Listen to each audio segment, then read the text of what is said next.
Hello, hello, and good evening, everyone, and welcome to what I'm going to call a table talk with the President and the Minister of Inspiration himself, Mr. Stefan Berger. How are you doing tonight, sir? I'm still alive and kicking. Slightly That fatigued, is. but still on the go, yeah. I have the same with myself. Every day above ground is a good day. So if you're alive and kicking, it's a good day. It's a good start. I mean, what more do you want after that, really? Well, then you have to start doing something. It's only the start if you wake up and you're still above ground, because you can be alive and you can be dead while you're alive as well, eh? This is true. This is very true. That I actually love the fact you said that. There's people. I went through a stage. I was saying that lost myself a while back. It's as, are you living life or is life living you? Yeah, for sure, for sure. Yeah, no, I mean, I remember, when I look back at my stuff, and their Facebook plays a nice role, and it gives you all these sort of memories and photos of 1 year ago, 2 years ago, 3 years ago, 7 years ago. And when you look back on those things, you get the highlights, but you also get the lowlights. You tend to see, especially if you're sort of a compulsive documenter like I am, you get to see that there was a time that you were very much alive, but not really. Yeah, So yeah. yeah. And that's very, very inept of what we want to discuss a little bit today. But before we get into all of that, just want to acknowledge the Jeff citizens who have joined us today. We have Gavin, the legend himself. Hello and good evening. Nicola van Dijk. Hello, hello. Karine. Nooks in the building. Hello. Catherine Hermans. Leslie D. We have Vassell. Tanielle, so many wonderful Jeffers in the building. Just please write your names in the comments as you comment as well, just so I can see everyone's names and I don't miss anyone. Natalie Pearson, hello, hello. Lizelle, hello, hello. Yes, we got the Minister of Inspiration and the President here doing a little chat. And what we want to talk about today is just getting over that mid-month and quarter year slump. So I'm very aware now doing the 6 a.m.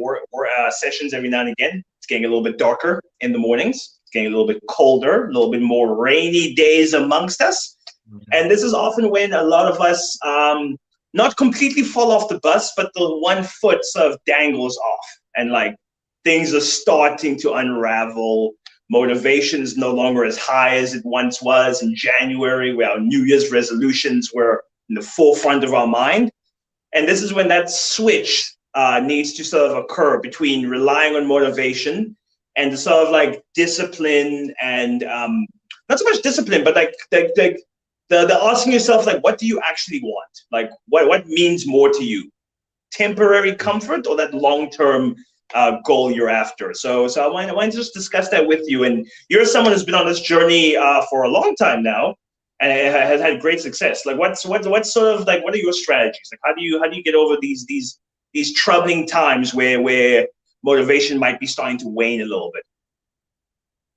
Yeah, it's. I had a look. One of our Jeff members asked in Jeff Together. The other day I asked a question. How long have you been on Jeff Together and on the page? And I went to have a look, and I think on the 21st, it's 2 years.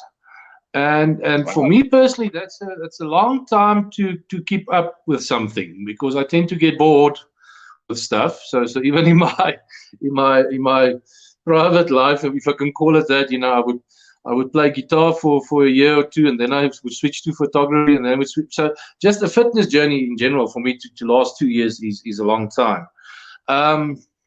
I saw a short interview with Arnold Schwarzenegger earlier in the week somewhere, when I asked him, why do you go to gym every day? Why are you still in gym every day? And his answer, well, I ate yesterday and the day before that, and every day of my life. And I slept yesterday and the day before that, and every day of my life. And he just stuck with that. And the answer was basically that's just it's part of who I am, and it's part of what I do, and it's part of what I need to be healthy and to feel good and to get that rush and to get that whatever. And obviously it takes time to get into that mode. I think he's probably 70 years old by this stage, and as fit as strong as can be. But yeah, I think one needs to work towards a point like that where, I've said in the past that I don't, even from a psychological point of view, the whole term motivation is a very, very vague one for me. And if I don't think I don't even sure it exists. If there's really something as motivation, sometimes it's a combination of other things. It's a decision, and it's a discipline to an extent, and it's a decision to be disciplined, and that translates to motivation. But yeah, I caught that slump a little bit early, maybe this year. Also with a bit of injuries and stuff and whatever, but and one of the best strategies for me was just to reset, just to take a few days off, which I know for some people is extremely difficult because they feel they're just going to totally lose it, and that was a fear of mine as well. You take a few days off and then you're probably just never going to come back. But and my few days ended up being almost 10 days, but with a plan. And I think that's the important thing is take off, but have a plan. How am I going to come back? What do I want to do in the few days or a week that I'm taking off? And it doesn't mean you don't have to do anything, but sometimes one just needs a break. Whether it's in your the way you work, or whether it's in your exercise. And I stayed accountable. I've got my accountability groups, which I think is one of the best things ever. And I sort of watched those groups, what's going on there, and I would sort of at least still post my food pics there, and didn't totally give in on everything, so still try and control some stuff. But yeah, that was, I think that's maybe sometimes a start when you're totally like feeling burnt out. That's maybe one thing that I started to do, and then after that a lot of other stuff follows. Yeah. Well, what I like about that is the fact that it was a strategic break. It's not it's often the difference between a break doing you good ultimately or unraveling you is how mindful you are about what you're doing. It's not you took a break accidentally, like I just skipped a couple sessions and ended up being a break. It was no, I'm purposefully going to take a step back. I'm going to give myself X amount of days roughly. I'm going to stay accountable to these particular things, and this is my strategy to come back. So it wasn't you falling off the wagon. It was a strategic breakaway. Whereas I find a lot of us they need that breakaway, but we're not as mindful about how we go about doing it. Because I did a very similar thing. Not that I felt I needed a break per se, but I took a strategic. It was now in December when the week I got engaged. It was I wanted to be present with Mandy. I wanted to be like, listen, I'm going to give you my full attention, because oftentimes she's very willing to let me stammer off to the gym for 2-3 hours and then come back. I was like, listen, for this week, I want to give you my full attention, so I'm not going to train. I'm going to be here present with you the entire time. So it was a very strategic, here's how many days I'm taking off. This is how long our vacation is. This is my plan before I take those days off. This is my plan for when I come back. So it was a mindful process. It wasn't something accidental. So oftentimes, like some of us, like it's when something's a lifestyle and you're going to try and train for the next 20, 30, 40 years, you're not going to train unbroken for 30 years. There are going to be periods where either physically or mentally you need some time off. But it's about being mindful about when those times are and how you're going to go about doing them. Yeah, and I think what I've seen as well is people have a lot of demands. There's a lot of demands on people's plates at the moment. Whether it's just that seasonal change, it's 3 months in, it's financial year ends, it's pressure at work, it's things building up, it's kids, it's whatever, and sometimes when people start to juggle too many things, and that they start feeling guilty because they're not getting to the quality workout that they want, then it's also not healthy. And then I think it's sensible just take a break, but come back and know when you're going to come back and set a date and stay accountable and communicate to people and put it out there. That's what helps me is I'm saying, whether it's on Jeff Together or on my accountability group, I'm out for a few days, but after 2 or 3 days, people start asking, okay, are you still out? Are you back? And sometimes one needs that. Some people don't need that, others do. And then what I've been thinking about as well is that it's so easy to sort of get the excuses going, and sometimes it's not excuses, it's just valid reasons, but they when it's a valid reason or when it's an excuse, and I think a good strategy would be to if you then feel you've got 2 or 3 excuses not to do your workout or not to participate, put it out there.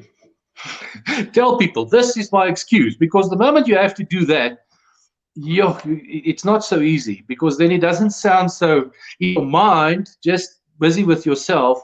I'm tired, I've got a bit of a headache, I had a rough day, I am going to do something more tomorrow. You can convince yourself of a lot of things when it's only you speaking to you.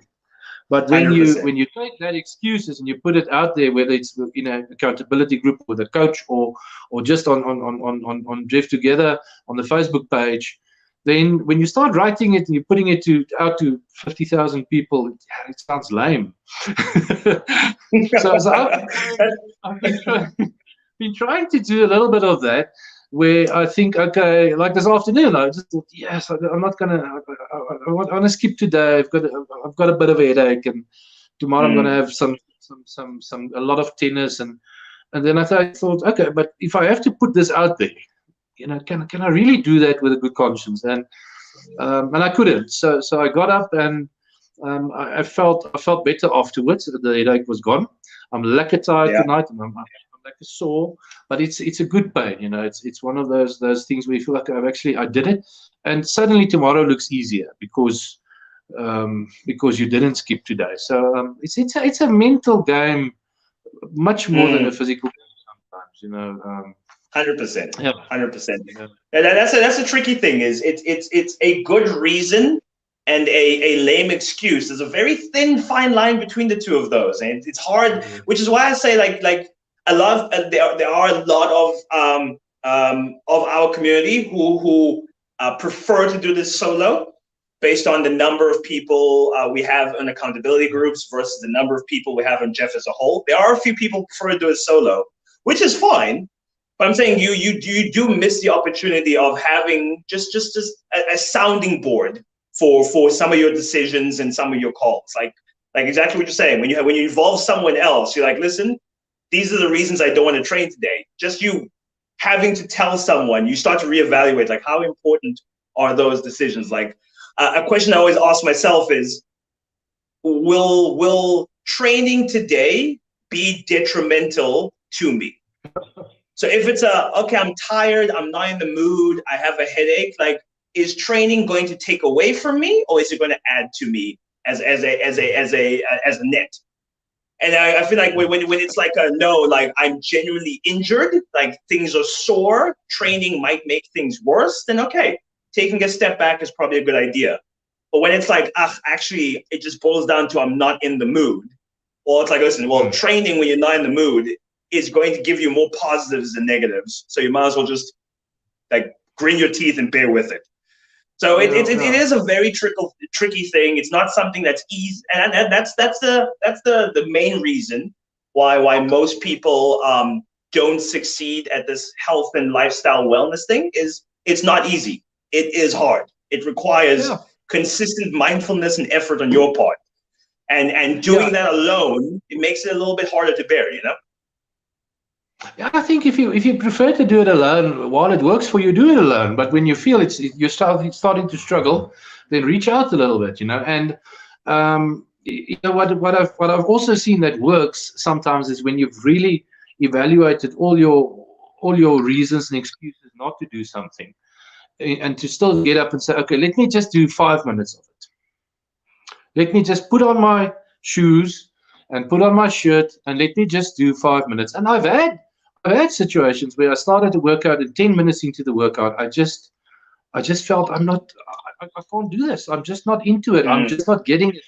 I'm feeling weak, I'm feeling tired, I'm feeling I'm going to drop down, and then I stopped. But more times than often, when I go with that attitude into it, after 5 or 10 minutes, I start feeling, yes, okay, now I'm starting to pick up now, and okay, let me push for 10 minutes, let me push for 20 minutes, and yeah, and then you get to the end of the 45-minute workout or 50 minutes, and you think, okay, but hell, there's only 10 minutes left, and I've got an hour. Or I've only got another 200 calories, then I'm on 1,000 calories. So let me push. So then when you start to push an extra 10 minutes where you initially just wanted to do 10 minutes, and that's putting mind over matter. That's the big thing. But you have to do something. That's the big thing. And even when you take a break, like we said initially, you still have to do something. You still have to have a plan when you're going to come back. And yeah. That's key for me. I was listening to Jordan Peterson, and he was posed a question like, if you want to improve your life in any facet, whether it's health and fitness, whether it's like in your relationships, in any facet, if you want to improve your life but you don't know how to go about doing it, you're probably aiming too high. They are things that are immediately available to you that could significantly improve your life that you think are too trivial to care about. And that's the problem. It's like someone's like, I don't have the time to do a 45-minute workout today. I have too many things going on. And it's like, fine, you can't do a 45-minute workout today. Can you do 5 minutes? And I'm like, yeah, I can probably squeeze 5 minutes in, but that seems almost silly to do. And I'm like, it's not silly. That is an active amount of effort that you can put into the process that will take you one step forward. Even if it's only 5 minutes, that you are better off doing the 5 minutes than not. And it's like, oftentimes we overthink it, like, oh, it's either 30 minutes or it's nothing. It's like, no, as little as 5 minutes. It's you doing 5 minutes every single day is throwing laps around the version of you who did nothing every single day. Like the person who did 5 minutes still gets further in their journey. Yeah, and you know, even if you shuffle up and down in the kitchen while you're waiting for the microwave to say ping, you know, there's so many ways to do it, and then also just adding all those little bits and keeping a record of it, you know, and just saying to yourself, but let me see what I can get done. What I found very useful is that on the app, the habit, I think it's the habit tracker. Do they call it the habit tracker? And when it got introduced, I said my additional goal that I wanted to reach was just a simple 10,000 steps a day, and I struggled. When I'm not playing tennis or being active the day, when I just do my workouts and I sit behind a desk and at work, I struggle to get to 10,000 steps. And after 3 or 4 or 5 days not getting to it, I said, okay, let me make it 8,000. And I've kept it at 8,000. But my average steps for the year, including those Sundays where I only have 1,000 steps, when I just sit on the couch and recover, my average step for the year is now close to 10,500 steps a day on average, because nice. I've set my goal on 8. So it's just so much better. So like tonight, I'm almost on 8,000. But then I actually want to get to it because it's now reachable. So probably yes. when I say, okay, it's almost time to go to bed, I've still just got another 500 steps. Just do a little bit of walk around the house, or go and feed the dogs and do a bit of extra and sudden. But on other days I get to 16,000 or 24,000 or 30,000. But yeah, I think set goals that I'm not saying don't challenge yourself. I'm just saying set goals that is, if you're in a slump, that is easier to reach. Because once you get to them, you're going to get the sense of achievement, you're going to get the sense of being in control. And that is sometimes more important than being in control, or just feeling that you are. Yes. Because actually we're in control of nothing. We work on a perception of being in control. And we can create that. I mean, you've created that. The next steps are easier. Then you start to become, then you start pushing goals, and you start sort of doing things that's actually sometimes crazy that you think, oh, I could never have done that. But get the attainable goals to just create that sense and that sort of emotional place of self-confidence, if that makes sense. Yeah, 100%. I actually covered a lot of what we're talking about now in the Yes I Can course, which released a week or two back. And the story I told is, I can't remember what the person's name is now, but it was a person who wanted to lose weight, had never trained a day in their life, and was like, okay, what I'm going to do is I am going to go to gym every single day, but I'm not allowed to stay there longer than 5 minutes. So they would go, they would do about half an exercise, 5 minutes would be up, they walk out. And they did that every day for weeks on end. And it'd be like, well, that seems silly. Like, what do you hope to accomplish in only 5 minutes of gym a day? But what they were doing is they were practicing the skill of showing up. It's every single day, 7 days a week, I have to show up to this particular place and do a particular thing, even if it's only 5 minutes. From 5 minutes, they went to 10. From 10, they went to 15. From 15, they went to 20. Next thing you know, it's me doing some kind of physical activity is second nature to me because I showed up for 6 months without skipping a day. But I set the target initially low enough that it was super easy to accomplish and then progressed forward. So it's exactly what you're saying. It's like set something that's realistic for you, that you can hold yourself accountable to, achieve that, and then slowly from there you progress forward. Next thing you know, you're doing things that other people wish they could do because you put in the work other people have yet to do. And obviously, I mean, there's people that are very fit and that's got into this rhythm and they're into this lifestyle already, and all of these things won't necessarily apply to them.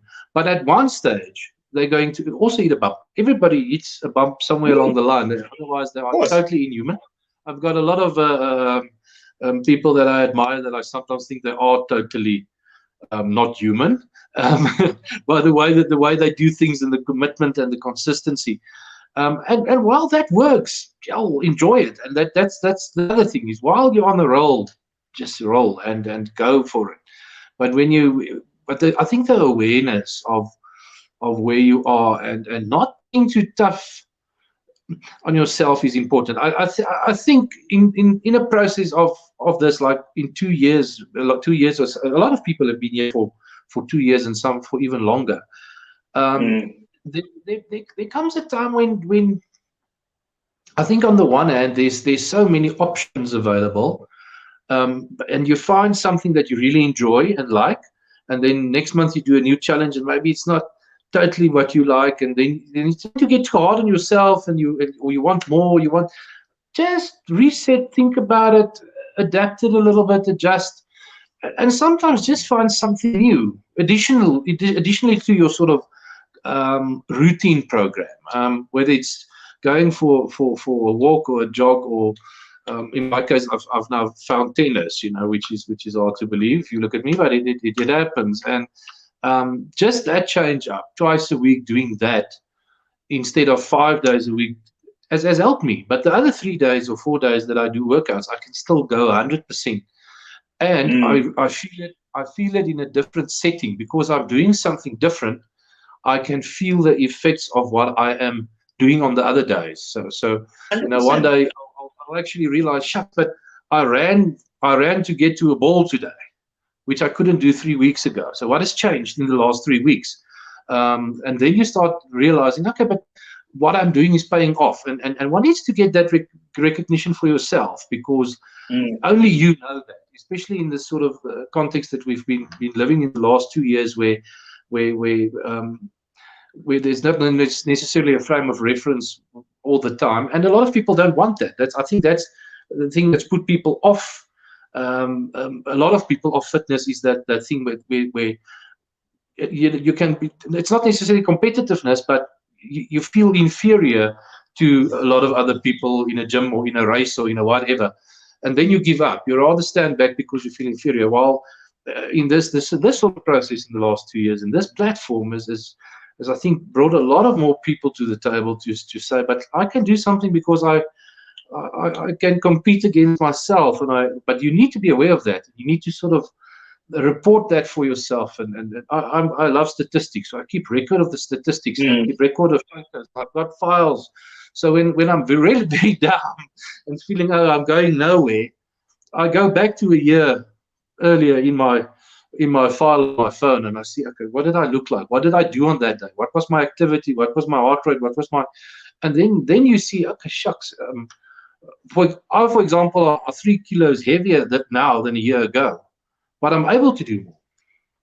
A year ago, I wouldn't even say I'm going to play tennis. Now I've played 3 hours on Saturday. I was almost dead, but you need to sort of track yourself and say, you know, have I moved? And not just in terms of your muscle or your weight or your whatever, but in terms of what I can do or how easy it comes to me or how difficult it comes to me. Because when you do something now and it's hard, you tend to forget that it was much harder 2 months ago. Yeah, 100%. So that comparison, I think, is helpful as well. And when you hit a slump, just sort of say, but I've been in much worse places. Let me just get my act together. Let me just reset for a day or two. Let me just get a new plan. Let me just change things up a little bit. If I'm doing a strength